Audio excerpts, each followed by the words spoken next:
حضرت حرم بن حیان رحمت اللہ تعالیٰ علیہ فرماتے ہیں میں حضرت اویس کرنی کو ڈھونڈنے چل پڑا. ڈھونڈنے بھی اسے نکلا جسے کسی نے نہیں ڈھونڈا اور جو کبھی کسی کو نہیں ملے. حضرت اویس کرنی، یہ فکرہ کسی درویش نے نا حضرت اویس کرنی کے لیے کہا ہے.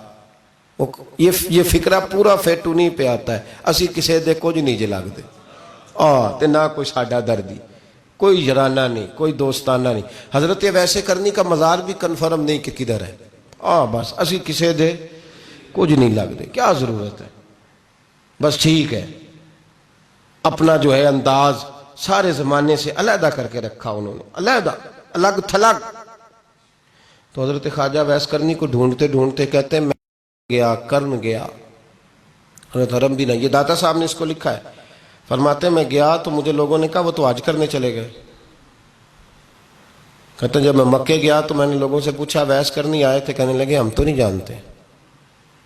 یہ تو میرے جیسے لوگ ہوتے ہیں نا جن کی تصویریں زیادہ نکلتی ہیں تو جن کی ویڈیو زیادہ ہوتی ہے تو لوگ زیادہ جاننے لگتے ہیں، ورنہ رب کریم کے بندے تو چھپے ہوئے چکر میں پڑے ہی نہیں. کون اویس کرنی؟ تو انہوں نے کہا کہ حضرت اویس کرنی، چہرے پر برس کے داغ ہیں، کمزور سا وجود ہے، داڑھی زیادہ گھنی نہیں. جب حالات بتائے تو کہنے لگے اس طرح کا ایک شخص آیا تھا، اس نے طواف کیا تھا. پہلے بھی دنیا کرتی ہے پر جب اس نے کیا ہے نا تو اس کے طواف نے وہ خود بھی رویا ہے اور بھی بڑے روئے ہیں. وہ جب حجر اسود پہ آیا ہے تو رنگ بدلتا دیکھا ہے. کہا وہ کدھر گئے؟ کہنے لگے پورا نہیں پتا، اتنا ضرور خبر ہے کہ ان کے انداز بتاتے تھے کہ اب مدینے جائیں گے. تو جناب حرم بن حیان کہتے ہیں پھر میں مدینے گیا، میں نے خواجہ اویس کو ڈھونڈا. میں نے کہا یار میں نے حضرت خواجہ اویس کرنی کو ملنا ہے، کسی نے بتایا ہے کہ وہ مدینہ شریف آئے. تو لوگ کہنے لگے ہم نہیں جانتے وہ کون ہے. لیکن نا دنیا جان گئی، دنیا میں بڑا کچھ ہو گیا، بائی نیم لوگ جاننے لگے، ہوٹلوں پہ پہچاننے لگے، سڑکوں پہ پہچاننے لگے. لیکن بات تو یہ ہے کہ جن کو پہچاننا چاہیے اگر وہ پہچان لیں پھر تو بڑی بات ہے، پھر تو بڑی بات ہے. لیکن اگر وہاں ہی پہچان نہ ہو سکے تو پھر تو معاملہ بڑا الگ سا ہے نا. عزیز بھائی، حضرت خواجہ اویس کرنی کے بارے میں پوچھا تو مدینہ شریف کے زائرین اور وہاں کے مقامی لوگ بھی کہنے لگے کوئی نہیں پتا، ہم نہیں جانتے، ملے ہی نہیں. تو کہا باریک سا وجود ہے، پرانا سا لباس ہے، برس کے داغ ہے، چہرے پہ داڑھی زیادہ گھنی نہیں، کسی کو پاس نہیں بٹھاتے. اور پھر ایک جملہ اور کہا سنا ہے روتے ہیں تو بڑے درد سے روتے ہیں، سنا ہے بھیگی رہتی ہیں پلکیں، سنا ہے ان کی پلکیں بھیگی رہتی ہیں. میں 2-4 دن پہلے کسی سے سن رہا تھا شعر، اس نے کہا تھا ایک واری میری آنکھیاں تو انہوں نے اتھرو پونجے سن ہن چسکا پہ گیا رونے دا ہر ویلے یا ہو زاری ہے. تو کہتے ہیں کہ وہ اس طرح کی اس کی کیفیت ہے. کہتے ہیں میں نے کہا یار وہی تو اویس کرنی تھے، کدھر گئے؟ کہنے لگے کوئی خبر نہیں. جب وہ آئے ہیں تو ان کے آنے کا انداز ہی نرالا تھا، سسکیاں اور آہیں نکل گئیں اس شخص کی جب وہ مدینے آیا. حضرت حرم بن حیان کہتے ہیں میں ڈھونڈتا رہا، تلاش کرتا رہا، پھر میں ان کو ڈھونڈتے ڈھونڈتے عراق میں آیا تو نہر فرات کے کنارے ایک کمزور سے آدمی کو ریت کے ٹیلے پر بیٹھ کے وضو کرتے دیکھا. کہتے ہیں جب ان کا وضو مکمل ہوا تو میں نے کہا السلام علیکم. تو کہتے ہیں انہوں نے چہرہ نہیں پھیرا، وہیں بیٹھے بیٹھے کہنے لگے وعلیکم السلام یا حرم بن حیان، یا حرم بن حیان وعلیکم السلام. تو کہتے ہیں میں نے کہا کہ من انت، آپ کون ہے؟ تو کہنے لگے وہی ہوں جسے تم مکے اور مدینے ڈھونڈتا رہا. تو کہتے ہیں میں نے کہا حضور آپ میرا نام کیسے جانتے ہیں؟ بڑا خوبصورت جملہ ہے، اللہ کرے آپ کو یہ یاد رہ جائے. سبق کبھی نہ بھولنا، یہ سبق کبھی نہ بھولنا.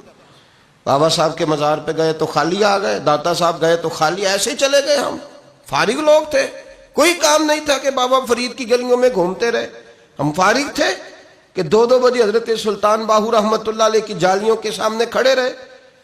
ہم کو پتھر چاٹنے والے لوگ تھے کہ آدھی رات بیت گئی اور ہم بزرگان کرما والا شریف کھڑے رہے. یہ کیسے ہو گیا کہ محدث اعظم کے مزار پہ کھڑے رہے؟ ایسے ہی کوئی بات تھی؟ حضرت اویس کرنی بول کر فرمانے لگے، کہنے لگے کیا کہا تو نے کہ میں تجھے کیسے جانتا ہوں؟ فرمانے لگے تو مجھ سے پیار کرتا ہے، عارف تو روحی من روحی کا، میری روح تیری روح کی جاننے والی ہے.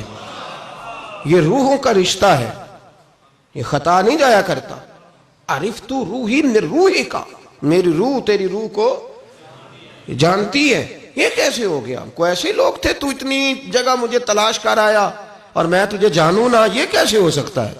یہ کیسے ممکن ہے؟ تو ڈھونڈتا رہا گلی گلی اور میں کہوں کہ میں تجھے جانتا نہیں. فرمایا حرم بھی نہ جان میں، ہاں میں دعا کرتا ہوں اللہ کی بارگاہ میں کہ رب کریم مجھے اور تجھے جنت میں اکٹھا کر دے.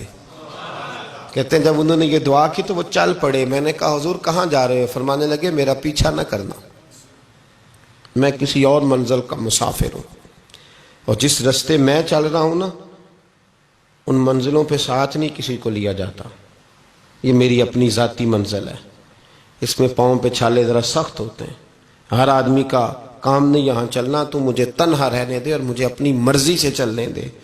کہتے میں نے منت کی تو کہنے لگے بس تو نے جد و جہد بڑی کی تھی تو تیرے ساتھ ملاقات کر لی، تجھے پہچان لیا، تیرے ساتھ بات کر لی، ورنہ میں کہہ چکا ہوں اسی کسے دے کچھ نہیں لگ دے. اسی لیے میں نے حضرت غالباً امام شورانی رحمۃ اللہ علیہ کے حوالے سے پڑھا ہے کہ قیامت کے دن جب حضرت ویسے کرنی جنت میں جائیں گے تو ممکن ہے اس وقت بھی لوگوں کو دیدار نہ کرایا جائے، بلکہ امام شورانی کہتے ہیں اللہ 70,000 فرشتے ان کی شکل کے پیدا فرمائے گا اور ان کے جھرمٹ کے اندر چھپا کے انہیں جنت میں داخل کرے گا.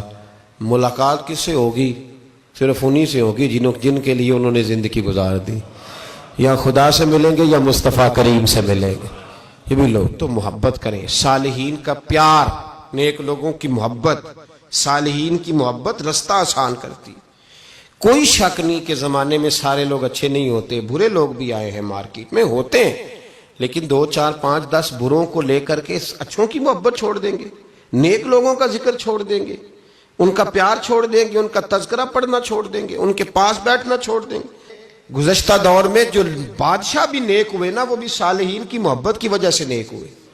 اورنگزیب عالمگیر اگر کچھ بہتر ہوئے تو اس لیے کہ ملا جیون نیک آدمی سے محبت کرتے تھے. محمود غزنوی کی بہتری کا سبب یہ تھا کہ حضرت سیدنا ابوالحسن خرقانی کے پاس جایا کرتے تھے. صالحین کی محبت نے بادشاہوں کے رخ بدلے، بادشاہوں کے. ان لوگوں کو پیار تھا تو حالات جہانگیر بادشاہ جایا کرتا تھا خواجہ اجمیر کے آستانے پر، تو لوگ کہتے ہیں کہ بڑے سخت دنوں میں بھی ہم اس کی آنکھوں میں آنسو دیکھا کرتے تھے. درد والی جگہ پہ جاتے تھے نا لوگ تو درد مند ہو جاتے. اس لیے صالحین کا پیار کبھی نہ چھوڑے، کبھی نہ چھوڑے. میرے بھائی کپڑوں پہ مٹی پڑ جائے نا تو کپڑے دھوئے جاتے ہیں، اتار کے پھینکے نہیں چاہتے. چیزیں غلط ہو جائیں تو گرد جھاڑی جاتی ہے. اس نظام کو چھوڑا. صالحین کا پیار کبھی نہ چھوڑنا، کبھی نہ چھوڑنا. رب کریم کے بندوں کی محبت اللہ تبارک و تعالیٰ کے قریب کرے گی آپ کو. اللہ کے بندوں کی محبت آپ کے اندر جلوے پیدا کرے. اور اگر آپ ان کو پڑھیں گے، میں جب پاک پتن شریف جاتا ہوں یا کسی مزار پر میں کھڑا ہوتا ہوں نا تو وہ جو حالات پڑے ہوتے ہیں نا ان بزرگوں کے وہ سامنے آتے ہیں کہ یہاں خواجہ نظام الدین محبوب الہی تشریف لائے. دیکھیں نا اگر کوئی بندہ سوچے تو ہو سکتا ہے کہ اس کا کلیجہ پھٹنے کو آئے جب خواجہ نظام الدین صاحب کہتے ہیں کہ جو باب جنت ہے نا بابا فرید صاحب کا، کہتے ہیں ایسے ہی باب جنت نہیں. فرماتے ہیں جب بابا صاحب کا وصال ہوا تو بابا صاحب وہیں لیٹے ہوئے تھے جہاں آج ان کی مزار ہے، اور ان کے سرانے بالکل جس جگہ کو لوگ باب جنت کہتے ہیں وہاں میں نے رسول پاک کو کھڑے ہوئے دیکھا ہے. اب کوئی آدمی حضور کی خوشبو محسوس، اس کا ایک ارادہ بن گیا نا کہ یہاں حضور کھڑے تھے، اس پر کیفیت کیا طاری ہوگی، اس پر انداز کیا ہوگا، اس پر وارد کیا ہوگا، وہ کہاں پہنچ جائے گا 1-2 منٹ کے اندر. تو یہ تو اس وقت ہے جب اس کے محسوسات ہوں گے، جب وہ نظریاتی طور پر اس بات سے متفق ہوگا، جب وہ خوشبو محسوس کرنے کی صلاحیت رکھتا ہوگا. ایک بات عذرائے محبت ہے، کہہ دیتا ہوں چونکہ سوالات ہوتے رہتے، کہہ دیتا ہوں. اعلیٰ حضرت کے ایک مرید تھے مولانا حشمت علی خان صاحب رحمۃ اللہ، بڑے تگڑے آدمی تھے. جن لوگوں کی پوزیشن بڑی سخت فاضل لوگ ہوتے ہیں نا، اور حاضر جواب 1 منٹ سے پہلے. پاک پتن شریف گئے تو باب جنت سے گزر کے آئے. باب جنت سے کسی ہمارے عالم نے نہیں لکھا کہ جب وہاں سے گزر گیا اب توبہ نہ کرے اور کوئی اچھا عمل نہ کرے تو جنت میں جائے گا. بس یہ کہا کہ ایک دروازہ ہے جہاں خواجہ نظام نے حضور علیہ السلام کو کھڑے دیکھا، گزر جائے کوئی تو الحمدللہ اس کے لیے ایک برکت ہے. لیکن کسی شخص نے یہ نہیں کہا کہ اب وہاں سے نکل کے آ جائے اور معاذ اللہ جھوٹ بولے، جو مرضی کرے اور کہ میں جنتی ہو گیا، یہ معنی کسی بندے نے بھی بیان نہیں کیا۔ ہاں وہاں سے گزر کے آئے، سچی توبہ کرے، بعد میں اپنے اعمال پہ محنت کرے، اللہ اسے برکت عطا کرے گا۔ فرماتے ہیں میں پاک پتن شریف سے ہو کے آیا، رش بڑا تھا، اس کے ایام تھے، تو باب جنت سے گزر کے آیا تو میں بس کی چھت پہ بیٹھ گیا۔ کچھ اور لوگ بھی تھے، تو ان میں سے کچھ ایسے صاحبان بھی تھے جن کو بیماری ہوتی ہے چھیڑ کے رکھنے کی، کوئی نہ کوئی بات کیے رہتے ہیں، یہ ہو گیا تو وہ ہو گیا، کہتے ہیں انہوں نے بات چھیڑ دی، مولانا کہاں سے آ رہے ہو؟ تو میں نے کہا پاک پتن شریف۔ تو کہنے لگے کہ آپ وہ بہشتی دروازہ جس کو کہتے ہیں باب جنت، وہاں سے بھی گزرے ہیں؟ کہنے لگے الحمدللہ، لائن تو بڑی لمبی تھی پر موقع مل ہی گیا ہے، گزر گیا ہوں وہاں سے۔ تو کہتے ہیں مجھے سونگنے لگ گئے۔ کہنے لگے پھر تو آپ جنتی ہو گئے ہوں گے، پر آپ کے پاس سے جنت کی خوشبو نہیں آ رہی۔ تنزیہ، انہوں نے کہا تنزیہ۔ تو کہتے ہیں انہوں نے طنز کیا تو مجھے بھی حق حاصل تھا، جواب در جواب کی تو اجازت ہونی چاہیے نا۔ میں نے کہا مولانا کیوں، آپ کیوں سونگ رہے ہیں؟ کہنے لگے میں نے حدیث پاک میں پڑھا ہے کہ جنتی 500 سال بھی دور ہوگا تو اس کے پاس سے خوشبو آئے گی، یعنی 500 سال لگیں گے ابھی اس تک، تو پھر بھی جنت کی خوشبو آئے گی، تو آپ سے تو کوئی نہیں آ رہی۔ کہتے ہیں میں نے ان سے کہا آپ نے ایک حدیث پڑھی ہے، اگلی بھی پڑھ لینی تھی، حضور نے فرمایا جہنمی کو جنت کی خوشبو کوئی نہیں آئے گی۔ یہ نہیں پڑھی آپ نے حدیث، یہ نہیں نظر سے گزری؟ تو کہتے ہیں اب وہ مولانا مجھ سے معذرت کرنے لگے، کہنے لگے یار آپ تو ناراض ہی ہو گئے۔ تو میں نے کہا بھی آپ نے کیوں چھیڑی بات؟ میں نے آپ سے کوئی ڈسکس کیا؟ آپ نے پوچھا کہاں سے، پھر آپ ہی نے کہہ دیا کہ وہاں سے گزرے کہ نہیں جنتی دروازے سے، اور پھر آپ نے ہی اعتراض کر دیا، تو پھر ہمیں اتنا تو حق حاصل ہے نا۔ ہم آپ بھی کرتے ہیں تو ہو جاتے ہیں بدنام، اور تم قتل بھی کر دو تو چرچا نہیں ہوتا، ہمیں بھی تو حق حاصل ہے نا، اتنا تو جواب در جواب ہم دے سکتے ہیں۔ تو بھائی اس لیے صالحین کی محبت کبھی نہ چھوڑیں، اللہ کے بندوں کا پیار کبھی نہ چھوڑیں، کسی بزرگ کا ذکر ہو، کسی صحابی کی بات ہو، اہل بیت حتیٰ کہ انبیاء کرام علیہ السلام، اللہ کے انبیاء کی محبت، ان کی تعظیم، ان کا اکرام اپنے دل میں بٹھائیں، اس کو جگہ دیں۔ یہ تکمیل ایمان کے لیے بڑا ضروری ہے۔ فقد استکمل الایمان کے لفظ آئے حدیث میں، اگر تکمیل ایمان چاہیے تو اللہ کی رضا کے لیے لوگوں سے محبت کرنی چاہیے۔ اللہ عمل کی توفیق عطا فرمائے۔